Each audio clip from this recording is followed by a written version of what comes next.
السلام علیکم، welcome to my YouTube channel daily night story. کیسے ہیں دوستو؟ امید کرتے ہیں آپ سب لوگ خیریت سے ہوں گے۔ دوستو اگر آپ ہمارے چینل پر نئے ہیں تو پلیز چینل کو سبسکرائب کر لیں۔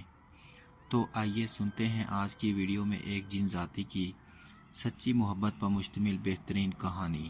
یہ اس وقت کی بات ہے جب زیادہ تر دیہاتوں میں بجلی نہیں ہوا کرتی تھی، لوگ لالٹین یا تیل کے دیوں سے کام چلایا کرتے تھے۔ یہ کہانی ایسے ہی گاؤں کی ہے جو کہ کل ملا کے 18 سے 20 گھروں پر مشتمل ہوگا۔ گاؤں میں ایک مسجد اور مدرسہ تھا۔ گاؤں کے بیچ میں ایک کھوہ تھا جس کا پانی بہت میٹھا اور ٹھنڈا تھا۔ گرمی جتنی بھی ہو اس کھوہ کا پانی ہمیشہ ٹھنڈا رہتا تھا۔ گاؤں کے مکان گو کے کچے تھے مگر لوگوں کے دلوں میں بہت محبت تھی۔ کسی کا کوئی بھی کام ہو کبھی کوئی کسی کو منع نہیں کرتا تھا۔ ان کا ذریعہ معاش گاؤں سے کچھ دور زمینوں میں کھیتی باڑی تھا۔ ان لوگوں نے اس گاؤں کو بہت صاف ستھرا رکھا تھا۔ چاروں طرف ہریالی تھی اور اس گاؤں کو ہریالی نے 4 چاند لگا دیے تھے۔ موسم یہاں پر زیادہ تر ابر آلود رہتا تھا اور گرمی بس 2-3 مہینے رہتی تھی۔ گاؤں سے کچھ ہی فاصلے پر ایک چھوٹا سا جنگل تھا۔ لمبے لمبے پیڑ اور اس کے بیچ راہداری اس جنگل کی خوبصورتی میں اضافہ کر دیتی تھی۔ گاؤں میں کچھ اونچی جگہ ہونے کی وجہ سے بارش کے موسم میں زیادہ پانی یہاں جمع نہیں ہوتا تھا۔ یہ کہانی اس گاؤں میں رہنے والے ایک مولوی صاحب کی ہے۔ ان کی عمر کچھ زیادہ نہ تھی اور یہ ایک خوبصورت اور جاذب نظر شخصیت کے مالک تھے۔ شادی شدہ نہ ہونے کی وجہ سے وہ گاؤں کی سبھی عورتوں کو عزت کی نگاہ سے دیکھتے تھے، اسی لیے گاؤں میں ان کی بہت عزت تھی۔ وہ گاؤں کے بچوں کو قرآن پاک کی تعلیم بھی دیا کرتے تھے۔ انہیں کچھ طب کی بھی معلومات تھی۔ وہ اکثر گاؤں کے لوگوں کی چھوٹی موٹی بیماریوں کے لیے ان کو جڑی بوٹی دے دیا کرتے تھے۔ اس کی بدولت انہیں جو بھی وظیفہ یعنی پیسے ملتے وہ اسے اپنی گزر بسر کرتے۔ ان کا نام جمیل تھا۔ وہ ہر روز صبح تڑکے مسجد میں فجر کی نماز کے لیے جاتے۔ تقریباً پورا گاؤں ہی حاضر ہوتا تھا۔ ان کا معمول تھا کہ فجر سے پہلے مسجد جا کر دیے روشن کرتے، ضروری صفائی کر کے وضو کرتے اور قرآن پاک کی تلاوت کرتے۔ ان کی آواز میں ایک عجیب سا سرور تھا۔ پھر فجر پڑھا کر مدرسے میں بچوں کو قرآن پاک کی تعلیم دیتے۔ شام کے اوقات میں وہ اکثر جنگل میں جا کر تلاوت کرتے۔ گاؤں کے لوگ اس بارے میں پوچھتے تو مولوی صاحب کہتے، اللہ کی بنائی ہوئی اس خوبصورت جگہ میں اس کے کلام کو تلاوت کرنے سے دل کو بہت سکون ملتا ہے۔ ایک دن حسب معمول وہ اسی طرح جنگل میں قرآن پاک کی تلاوت کر رہے تھے تو انہیں کوئی آواز آئی۔ انہوں نے پہلے دھیان نہ دیا، پھر جب آواز مسلسل آنے لگی تو وہ اس آواز کی جانب بڑھے۔ وہاں دیکھا تو ایک خوبصورت ہرنی پاؤں میں زخم ہونے کی وجہ سے نڈھال پڑی تھی۔ انہوں نے فوراً ادھر ادھر نظر دوڑائی اور ایک پودے کے پاس جا کر کچھ پتیاں توڑیں۔ پھر زخمی ہرن کے پاس پہنچے۔ بہت آرام اور پیار سے انہوں نے ہرنی کے زخم پر وہ پتیاں رکھ دیں۔ اسے تھوڑی دیر اپنے ہاتھوں میں دبائے رکھا۔ ہرنی کو جیسے آرام آ گیا اس نے آواز نکالنا بند کر دی۔ مولوی صاحب نے پتیاں ہٹائیں تو ہرنی اچھلتی ہوئی نظروں سے اوجھل ہو گئی۔ مولوی صاحب نے دل میں اللہ کا شکر ادا کیا کہ ان کی وجہ سے ایک بے زبان کو آرام آ گیا۔ پھر یہ سوچا کہ اس جنگل میں پرندوں کے سوا تو کوئی دوسرا جانور نہیں، تو پھر یہ ہرنی کہاں سے آ گئی؟ پھر انہوں نے یہ سوچ کر اپنے آپ کو تسلی دی، ہو سکتا ہے پاس کے جنگل سے آ گئی ہو۔ اگلے دن وہ پھر سے تلاوت میں مشغول تھے تو ایک عجیب واقعہ ہوا۔ وہ ہرنی ان کے پاس آ کے ان کے پاؤں کو چومنے لگی، پھر تشکر بھری نظروں سے مولوی صاحب کو دیکھنے لگی۔ جب تک وہ جنگل میں رہے وہ ان کے پاس ہی رہی۔ پھر جیسے ہی مولوی صاحب گاؤں جانے کے لیے اٹھے وہ ہرنی بھی ساتھ چل دی۔ اب تو یہ روز کا معمول بن گیا۔ مولوی صاحب جنگل جاتے تو وہ ہرنی ان کے پیروں سے لپٹ جاتی۔ مولوی صاحب بھی اس کے لیے کھانے کے لیے کوئی نہ کوئی چیز لے آتے۔ پھر ایک دن وہ ہرنی نہ آئی۔ مولوی صاحب نے اسے بہت ڈھونڈا۔ خیر مولوی صاحب بھی اپنی تلاوت میں مشغول ہو گئے۔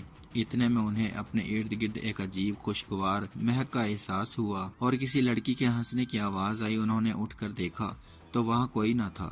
خیر انہوں نے تلاوت ختم کی اور واپس گاؤں آ گئے۔ زبیر جو اسی گاؤں میں رہتا تھا ایک دن صبح صبح مولوی صاحب کے پاس گھبرائے ہوئے آیا۔ مولوی صاحب میرے بچے کو بچا لیجئے، کیا ہوا ہے تمہارے بچے کو؟ مولوی صاحب نے پوچھا، پتہ نہیں، آپ خود ہی آ کر دیکھ لیں۔ مولوی صاحب نے کچھ ضروری دوائیں لیں اور زبیر کے ساتھ ان کے گھر جا پہنچے۔ اس کا 11 سالہ بچہ بے سود چارپائی پر پڑا تھا اور رنگ نیلا پڑ رہا تھا۔ مولوی صاحب نے پوچھا کہ اچانک کیا ہوا؟ زبیر نے کہا جی مولوی صاحب، محلے میں بچے کھیل رہے تھے، یہ اچانک بھاگتا ہوا آیا اور دروازے پر ہی بے سدھ ہو گیا۔ مولوی صاحب نے اسے بغور دیکھا تو پتہ چلا کسی زہریلے کیڑے نے اس کو کاٹا تھا۔ مولوی صاحب نے دعا پڑھی مگر کوئی فرق نہ پڑا۔ مولوی صاحب کی پیشانی پر فکر کی شکن نظر آنے لگی۔ انہوں نے صاحب کو باہر جانے کا کہا اور قرآن پاک کی تلاوت کی، رب کی حضور دعا کی کہ اے مالک اب تو ہی کوئی معجزہ کر دے۔ اچانک مولوی صاحب کو اسی خوشبو کا احساس ہوا جو انہیں جنگل سے محسوس ہوئی تھی۔ پھر اچانک بچے نے آنکھ کھولی اور ماں کو پکارا۔ مولوی صاحب کی آنکھوں میں آنسو آ گئے اور پروردگار کے ہاں شکر ادا کیا۔ پھر باہر جا کر سب کو خوشخبری دی اور کچھ جڑی بوٹیاں بھی دی کہ اس بچے کو ہر گھنٹے بعد پلا دینا اور اللہ تعالیٰ شفائے کاملہ عطا فرمائے گا۔ شام کو مولوی صاحب جنگل میں تلاوت میں مشغول تھے تو انہیں پھر اسی خوشبو کا احساس ہوا۔ انہوں نے نظریں اٹھائیں تو انہیں دور ایک سایہ نظر آیا جو دیکھتے ہی دیکھتے آسمان کی طرف چلا گیا۔ اگلے روز حسب معمول مولوی صاحب فجر سے پہلے مسجد پہنچے تو کیا دیکھتے ہیں، دیے پہلے سے روشن ہیں، صفائی بھی پہلے سے کی ہوئی ہے۔ وہاں بھی انہیں اسی مہک کا احساس ہوا تو وہ حیران ہو گئے۔ آس پاس دیکھا کہ شاید کوئی آیا ہو مگر وہاں تو کوئی نہ تھا۔ مدرسے میں بچوں کو قرآن پاک پڑھا کر مولوی صاحب اپنے گھر پہنچے تو وہاں ایک اور منظر نے انہیں حیرت زدہ کر دیا۔ لذیذ پکوان کی خوشبو سے ان کا گھر مہک رہا تھا۔ انہوں نے ہانڈی میں دیکھا تو گرما گرم سالن تھا اور روٹیاں بھی اتنی تازہ جیسے کسی نے ابھی ابھی تیار کی ہوں۔ مولوی صاحب فوراً اٹھے، قرآن پاک کی تلاوت کی اور عمل شروع کر دیا۔ پھر اونچی آواز میں پوچھا یہاں جو بھی ہے اپنے آپ کو ظاہر کر دے۔ اتنے میں اسی خوشبو نے ان کی سانسوں کو مہکا دیا اور ایک سفید سایہ نمودار ہوا جو آہستہ آہستہ ایک خوبصورت لڑکی کی شکل میں تبدیل ہو گیا۔ سفید لباس میں ملبوس، نیلی آنکھیں، لمبے سیاہ بال، گلابی ہونٹ، گویا جنت کی حور ہو۔ مولوی صاحب تو دیکھتے ہی رہ گئے۔ پھر پوچھا کون ہو تم اور کیا چاہتی ہو؟ میں ایک جن زادی ہوں مولوی صاحب، جب سے آپ کو دیکھا ہے اپنا دل ہار چکی ہوں۔ آپ پہ جس ہرنی کو آپ نے بچایا تھا وہ میں ہی تھی۔ آپ کا حسن ہمدردی اور پیار دیکھ کر خود پر میں قابو نہ رکھ سکی، آپ کی عشق میں گرفتار ہو گئی ہوں۔ آپ کو جان کر حیرت ہوگی کہ میری عمر 1200 سال ہے۔ میں اس وقت سے آپ کے خاندان کو جانتی ہوں جب ہم کچھ جن زادیاں اس گاؤں میں انسانی روپ میں آئی تھیں اور ایک بد کردار شخص نے مجھے اپنی ہوس کا نشانہ بنایا تھا۔ تب وہ آپ کے پردادا ہی تھے جنہوں نے میری جان بچائی تھی۔ اس کے بعد میں نے ان کی بہت خدمت کی اور پھر نسل در نسل میں آپ کے خاندان کی خدمت کر رہی ہوں۔ آپ کو دیکھا تو خود پر قابو نہ رکھ سکی اور آپ کے عشق کی زنجیر میں بندھ گئی۔ مگر یہ کیسے ممکن ہے؟ میں تو ایک انسان ہوں اور تم جن زادی، پھر مجھ سے کیسے عشق کر سکتی ہو؟ کیوں نہیں مولوی صاحب، اللہ کی بنائی ہوئی ہر مخلوق کے دل میں آپ کے پروردگار نے عشق کا جذبہ رکھا ہے۔ میں نے صرف آپ سے عشق نہیں کیا، آپ سے شادی کی بھی خواہش مند ہوں۔ آپ فکر نہ کریں، آپ کے سوا میں کبھی کسی کو نظر نہیں آؤں گی، ہمیشہ آپ کے ساتھ رہوں گی۔ مجھے کچھ وقت چاہیے فیصلے کے لیے، کسی بھی کام میں جلد بازی صحیح نہیں، اور وہ بھی تب جب معاملہ جن زادی کا ہو۔ ویسے تمہارا نام کیا ہے؟ آپ مجھے نیلم بلا سکتے ہیں۔ مولوی صاحب جن زادی نے تشکر امیز نظروں سے مولوی صاحب کو دیکھا اور غائب ہو گئی۔ اس شام پھر مولوی صاحب جنگل نہ گئے۔ اس رات بہت تیز بارش ہوئی اور ہوا بھی بہت تیز تھی۔ مولوی صاحب لالٹین کی مدھم روشنی میں دوپہر کو ہوئے واقعے کے بارے میں سوچ رہے تھے، کیا مجھے اس کی بات مان لینی چاہیے؟ انہوں نے اس بارے میں ہر پہلو سے غور کیا۔ اس کی محبت پاکیزہ ہے، اس میں کوئی غرض شامل نہیں۔ مولوی صاحب نے سوچا پھر یہ کیسے ممکن ہے؟ اس کی اور میری شادی کا انجام کیا ہوگا؟ اس کے آگے وہ پھر کچھ سوچ نہ سکے۔ قرآن پاک کی تلاوت شروع کر دی، پھر دعا کی، اے اللہ تو نے ہمیشہ میری مدد کی ہے، اس مشکل فیصلے کی گھڑی میں میری مدد کر۔ یہ دعا انہوں نے کی تو ایک پرسکون نیند آ گئی۔ اگلے روز مولوی صاحب نماز کے لیے اٹھے تو بارش تھام گئی تھی، آسمان صاف تھا۔ مولوی صاحب مسجد پہنچے تو حسب معمول دیے جل رہے تھے، صفائی بھی ہوئی تھی۔ انہوں نے تلاوت شروع کی تھی کہ نیلم ان سے کچھ فاصلے پر آ کے بیٹھ گئی اور تلاوت سننے لگی۔ نماز کے وقت جیسے ہی نمازی مسجد میں داخل ہوئے وہ غائب ہو گئی۔ مدرسے سے فارغ ہو کر جب مولوی صاحب گھر پہنچے تو دیکھا بارش کی وجہ سے ان کے گھر کی دیوار ٹوٹ گئی ہے۔ عین ممکن ہے کہ بارش دوبارہ ہو تو ان کا گھر پانی میں بہہ جائے۔ خیر وہ یہ سوچ رہے تھے کہ اس کی مرمت کیسے کروائی جائے۔ نیلم ان کے سامنے آ گئی۔ سلام کے بعد پوچھا کہ مولوی صاحب آپ نے کیا سوچا ہے؟ مولوی صاحب ان کی طرف دیکھ کر زیر لب مسکرائے اور کہنے لگے کہ میں نے فیصلہ کیا ہے، میں اپنی شریک حیات بناؤں گا تجھے۔ اس کا چہرہ خوشی اور شرم سے لال ہو گیا۔ وہ بہت خوش نظر آ رہی تھی جیسے اس سے کوئی خزانہ مل گیا ہو۔ پھر اس نے مولوی صاحب کو دیکھا، وہ کچھ پریشان لگ رہے تھے۔ جمیل صاحب کیا بات ہے؟ آپ کے خوبصورت چہرے پر یہ پریشانی زیب نہیں دیتی۔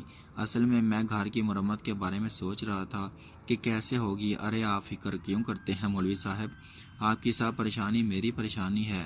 پھر نیلم نے ٹوٹی دیوار کی طرف دیکھا اور وہ ایسی ہو گئی جیسے کبھی ٹوٹی ہی نہ تھی۔ مولوی صاحب تو حیران ہو گئے۔ اگلے روز مولوی صاحب فجر کی نماز کے لیے مسجد پہنچے تو ایک خوشگوار حیرت سے ان کا سامنا ہوا۔ مسجد کی دیواروں پر سفیدی ہوئی تھی، نئی چٹائیاں، دیوں کی جگہ لالٹین آ گئی تھی۔ وہ سمجھ گئے کہ ہو نہ ہو یہ نیلم کا ہی کام ہے۔ نمازیوں نے بھی اس تبدیلی کو محسوس کیا۔ ایک نمازی نے پوچھا بھی کہ مولوی صاحب یہ کیسے ہوا؟ مولوی صاحب نے جواب دیا، یہ سب اللہ کے کام ہے، کیسے ہو جاتے ہیں ہم انسانوں کو پتہ بھی نہیں چلتا۔ اس دن کے بعد سب معلومات سے فارغ ہو کر جب مولوی صاحب گھر لوٹے تو رات کا کھانا ان کا منتظر تھا۔ کھانا کھانے کے بعد اللہ کا شکر ادا کیا اور چارپائی پہ بیٹھے ہی تھے کہ نیلم آ گئی۔ یہ میرے سونے کا وقت ہے، تم اس وقت یہاں، خیریت تو ہے نا؟ کچھ نہیں مولوی صاحب، جنزادی ان کی طرف دیکھ کر مسکرانے لگی۔ ارے بتاؤ تو صحیح کیا بات ہے، کیوں تمہارے چہرے پر گلاب کھل رہے ہیں؟ یہ سن کر نیلم نے شرم سے آنکھیں جھکائیں۔ مولوی صاحب آج ہمارا نکاح ہے۔ یہ سن کر تو وہ حیران ہو گئے، بولے یہ کیسے ممکن ہے؟ میں نے تو کوئی انتظام بھی نہیں کیا۔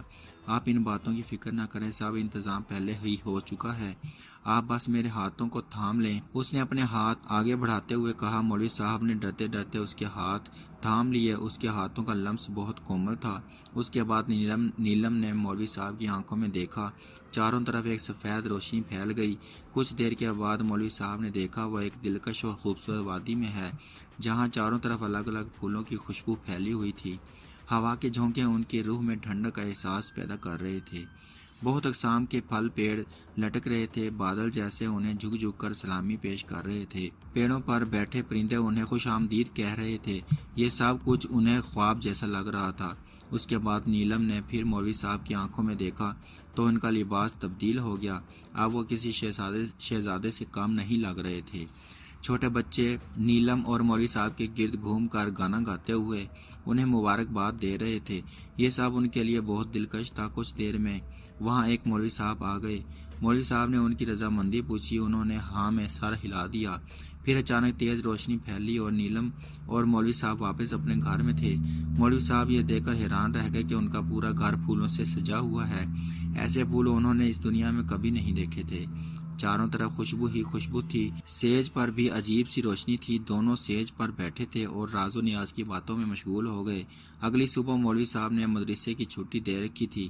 وہ اور نیلم جنگل میں اسی جگہ گئے جہاں پہلی بار ملے تھے۔ موسم کافی خوشگوار تھا، ٹھنڈی ٹھنڈی ہوا چل رہی تھی تو انہوں نے اس موسم سے لطف اندوز ہو رہے تھے۔